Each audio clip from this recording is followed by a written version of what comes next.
You'll notice I'm telling you for each of these to find the value without using a calculator. We have the knowledge to do so. It's just a matter of seeing how do we apply what we learned last week to the service situation. So, number one, we're looking for a sine of 0. First of all, you remember where 0 degrees is. Remember, that is going horizontal right for 0 degrees. So that's our angle measure. When we say sine of 0, what we're looking for is the sine at that point. Now remember, last week in our notes we saw that sine comes out of either the x or the y coordinate. Do you remember which one was sine, the x or the y? Y. It is the y coordinate, yes. So in order to figure this out, we're going to use the fact that sine is the y coordinate. And so if I'm going straight to the right over here, what is the y coordinate of that point? Because remember, 0, 0 is here at the center. Notice I'm not going up at all. Therefore, the sine of 0 is 0. All right. Now we go on to the next one, sine of 90 degrees. So 90 degrees, that's going straight up. So we're basically looking for what's the y coordinate of that point. Now it's a unit circle, because all these circles we're working with are unit circles. What's the radius of a unit circle? 1. 1 unit. That's why it's called a unit circle. And so sine of 90 then, it's the y coordinate of that point. Since the radius is 1, what's our y coordinate? 1. And so the sine of 90 degrees then is 1. All right, now we're going to do a couple of them with cosine. So we're going to go cosine of 180 degrees. 180 is horizontal left. And what the cosine? Now is cosine the x or the y? It is the x coordinate, absolutely.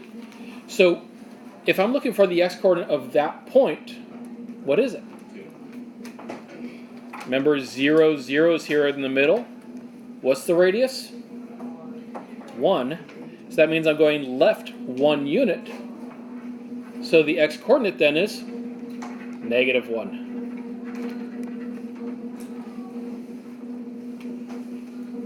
All right, now to cosine of 270 degrees. So 270, that's the one that's going straight down. Cosine, that's our x coordinate.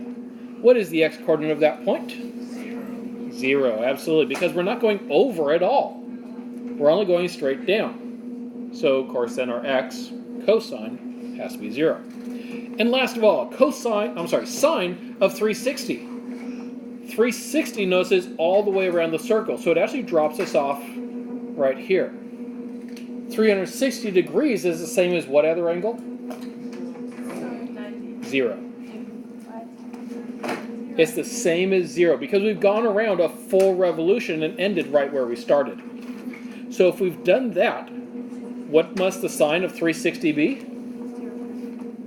It's got to be 0. Because sine of 0 and sine of 360, since those two angles are the same place on the circle, their sines must be the same as well. And so today, we're going to continue building in values around the entire circle because so far, we've basically been living up in here in quadrant 1. We're moving out of quadrant 1 today, though. So I just passed out to you this picture. The first thing I'd like to do on this picture is to label the values that we just found together here at the start of class. So that means we can label the angles for where we have 0, 90, 180, and 270. And then we can label one of the coordinates for each of those because we found a number of those. Remember, it always goes cosine, then sine, x, then y. So you just put your cosine value first, your sine value second. So for instance, we found the sine of 0 was 0.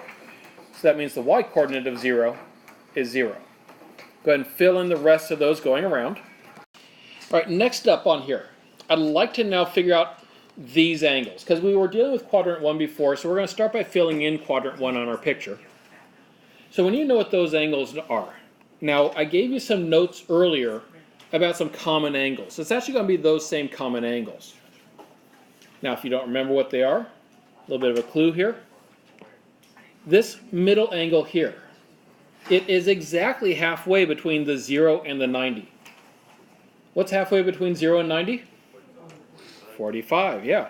So we know that angle is going to be 45 degrees. Now the other two are the other two angles that we have dealt extensively with in this unit so far. Which angle that's less than 45 have we used a lot? 30, absolutely. And what angle more than 45 have we used a lot? 60. So we can go ahead and fill in those angles at this point. And then we already actually have the information, we just need to see how to structure it, to then label the points for each of those angles. So let's go to actually figuring out those. I'm going to start with this value right here, the sine of 30, which is our y-coordinate. I like to start with that one because if there's any one value that I would suggest that you straight up memorize out of all of these, sine of 30 is the best one. Now, you hopefully have that in your notes already. But there's also ways that we can figure it out. Because we've been practicing recently. Do you remember where I give you like this list of numbers? And I ask you to put it in order from smallest to least. Did you notice that those particular sets of numbers were the same ones that were coming up in our notes for our unit circle values? This is the order they go in from smallest to biggest. Now, each of those is one of these values all the way down. Well, we already see where the 0 is, and we can see where the 1 is. What's the next biggest value after 0? A half.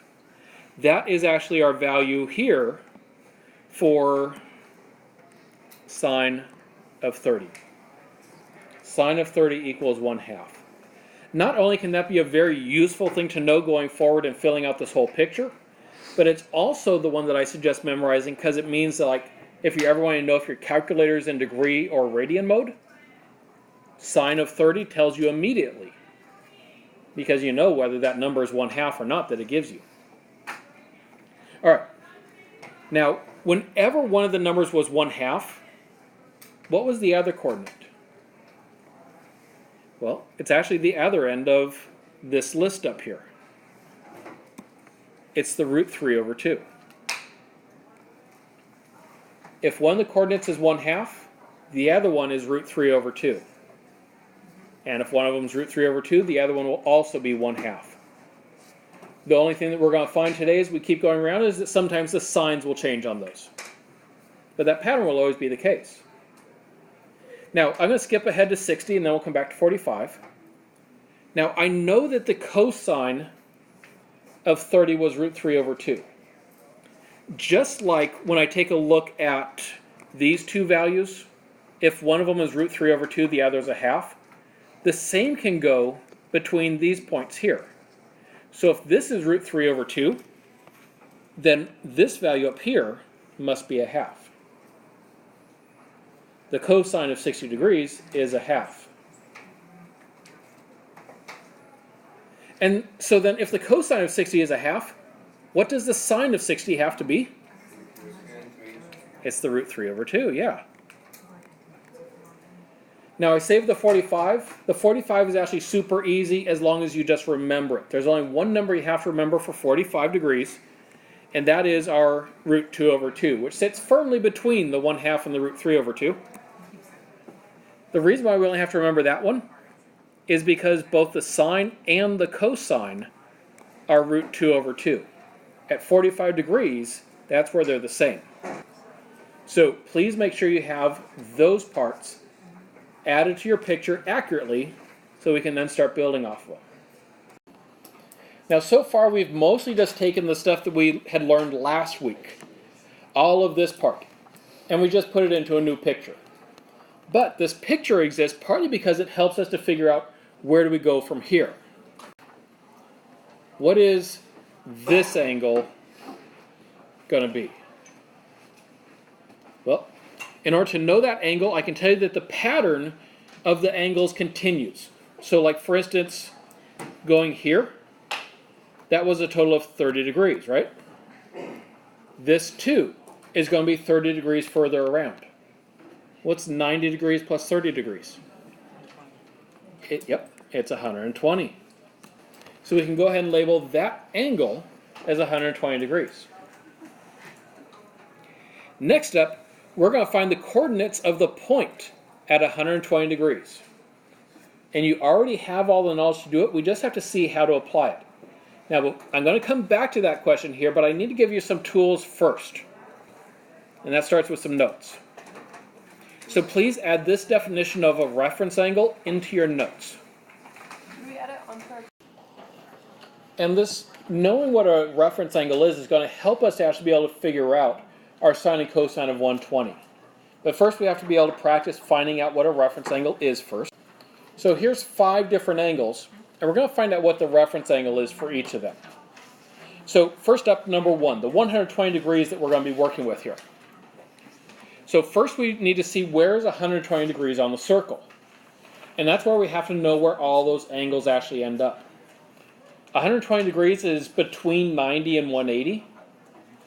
And so I know that it's going to be going up here. Of course, you could know that from looking at the picture because we were just working with it, but that's how we can know. It'll be useful as we go forward.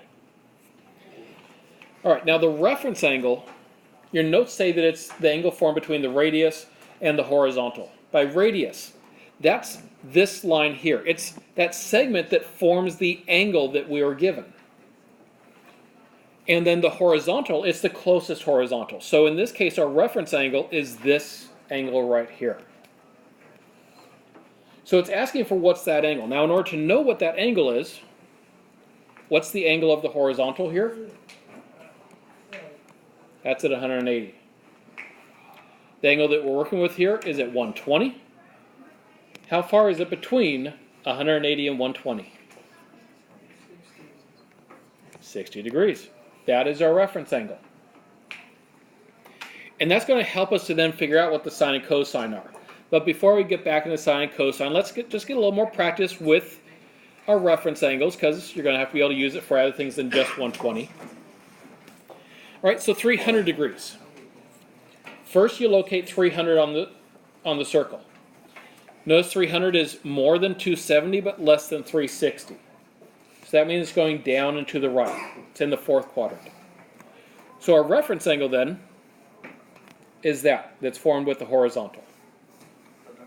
So if I'm going from 300, this is at 360, because I look to see what that number is if I just kept on going around. How far is it between 300 and 360? 60. And so that reference angle is 60 as well. Now notice it's a positive 60. Reference angles will always be positive, because we're just interested in how far that angle is from the horizontal. We aren't worrying about whether it's going above or below the horizontal, just how it compares to the horizontal. Now on to number 3, negative 135. A negative angle means you're going clockwise instead of counterclockwise. 135 is more than 90, but less than 180. And so my negative 135 here, I end up comparing it to a negative 180 degrees. How far apart are those? Well, you can do subtraction. And when we subtract those two numbers, you should end up with 45, yes. So that ends up being a 45-degree angle. 360. What's the reference angle for 360? Well, 360 is on the horizontal, right? If it's on the horizontal, then it's 0. Because it's 0 degrees off the horizontal. And 225, that's more than 180, but less than 270. So that's going down here. That one actually looks kind of familiar, right? Because 225, how far is it away from 180? 45. Notice that's in the same quadrant and the same reference angle as number 3 was. It's going to be something we get into a little bit more later, but number 3 and 5, the negative 135 and the 225, they're actually the same point at the circle, and so they'll actually give us the same sine and cosine values when we get there. Now, having seen how we use those, a little bit more information to go into your notes here. Add this to your definition of reference angle in your notes, because this now tells us how we're going to use it to find the sine and cosine.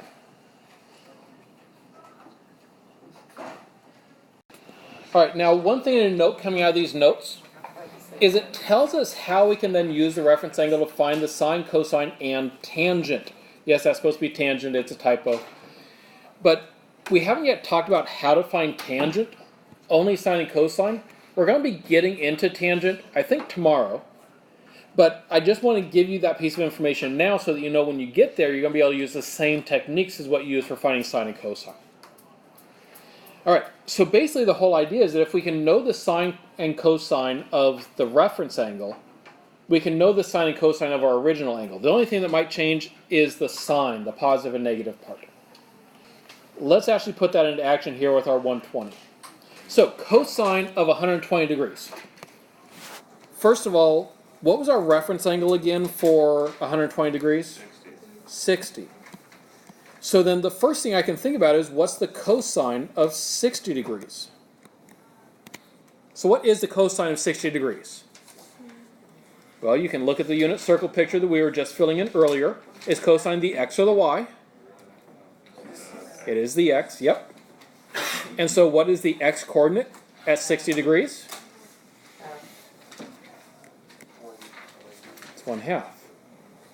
So I know the cosine of 120 is also going to be a 1/2. The only question is whether it's positive or negative. Now how do we know? It's the x coordinate, right? Well, if I'm starting here at 0 and my x is taking me to the left, does that mean it's positive or negative? It's negative. So then the cosine of 120 is a negative 1/2. Now there's lots of ways we could get this next value, but I'm going to do it using the reference angle. What is the sine of 60 degrees? So that means we're looking for the y coordinate of 60 degrees, which was what? Yep, that's root 3 over 2. So in order to know the sine of 120 then, because 60 was our reference angle, for the sine of 120 then, I know it's going to be a root 3 over 2 as well. It's just a question of positive or negative. Well, for this one, it's my y coordinate. In order to get to my point, I'm going up. Does that mean that it is positive or negative? Positive. And so the sine of 120 is a positive root 3 over 2. Having found those, go ahead and add those to your unit circle picture. So the x coordinate is negative 1/2. The y coordinate, root 3 over 2.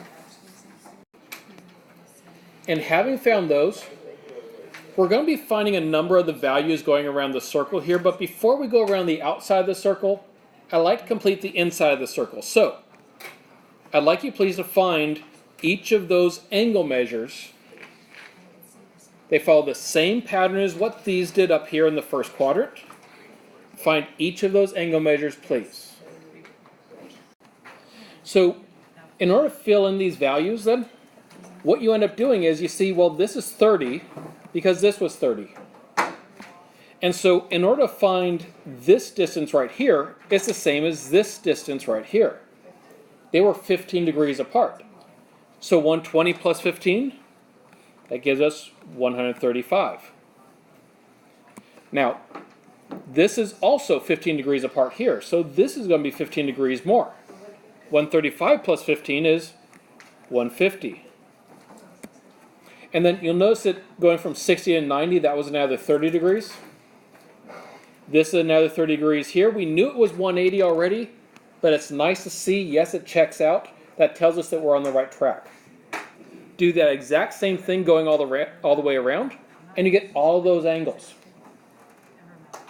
So below 180, after that one, just to read through these so you can check it, we got 210, 225, and 240. Then we have our 270 straight down, and then from there it's 300, 315, and 330. All right, next up, we talked about how we found these two coordinates, the x and the y there, the sine and the cosine at 120. Your next job is to now use those techniques and find all of the missing coordinates. So now complete the picture by filling in every last blank. Now if you are feeling stuck on these, something that you can start seeing here that might help is when we have the same reference angle, actually a lot of stuff stays the same. For instance, here at 60, part of the reason why it's the same y value, notice that they're actually straight across from each other. Those 2 points are at the exact same height, so certainly the y's must be the same. By the same reasoning, what if I extend that down here? Those should have the same x coordinate, right? Yes. And you can start noticing all of these huge patterns, for instance, between all of those points. The x's and y's are basically the same between all those, it's just the signs that might change. Another way that you might be able to start figuring some of these out. Think about which one's bigger. So like, let's say I was going down and working on the 150. If I'm thinking about that triangle, how far over and how far up am I going? Notice I'm going over more than I'm going up. Which one's bigger? 1/2 or root 3 over 2? Root 3 over 2 is bigger, which means that the root 3 over 2 must be how far I'm going over, and the 1/2 must be how far I'm going up. And then it's just a matter of which one's positive, which one's negative. These are just some little things that can help you think through it. Now it's time to go ahead and check each of those answers. So check and make sure that you have your unit circle picture filled in completely and correctly based on what you see up here.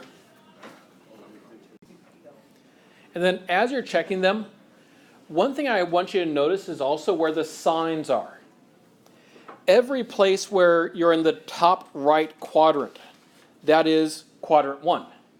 Notice it's positive and positive.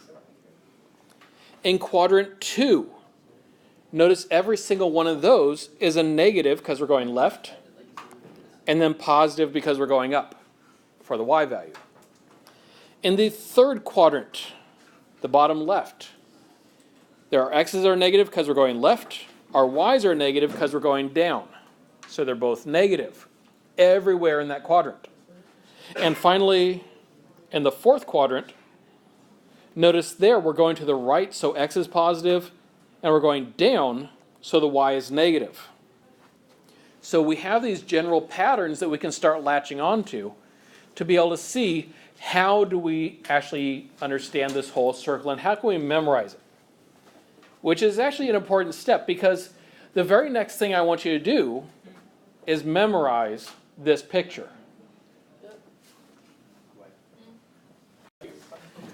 All right, so you've had time now to memorize this thing. Put away your notes, put away your calculators. This is going to be just your brain and paper. And I'm going to have you fill in one of these things from blank. Fill in the blank picture entirely without your notes. The times when you run into kind of that wall, that mental wall, and you're like, I don't remember, that's the most important part of this exercise is to actually push through those and see how can I use the patterns and stuff in order to figure it out. All right, having now had a few minutes to go through and fill it all in from memory, now you are free to go ahead and get out your notes and check them if you'd like to. Check the details as well. Make sure the positives and negatives are looking good. As you look over it, if you find that there's one, or probably actually a group of them more than likely, that you might have missed, then ask yourself why. And ask yourself, what should I do differently to remember that? What can I connect it to be able to remember it well?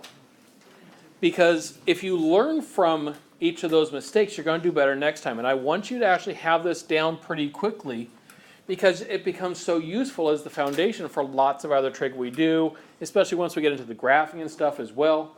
So be working on getting all these values down. All right, so by now you hopefully have checked all the answers from doing this from memory. We're now going to try and see if you can now extend those memory skills you have and skills with this unit circle to the same thing but in a different format. So go ahead and put away the notes again. Now fill in the sine and cosine values in the table. It's the same information as what you had in the circle picture, just now presented in a table. Can you relate it to that format?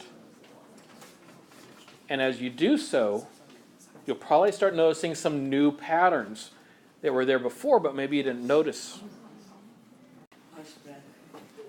As you're filling this in, if you're finding yourself getting stumped along the way, a good strategy can be to visualize that circle, to find that one or two points that maybe you're having a little trouble with.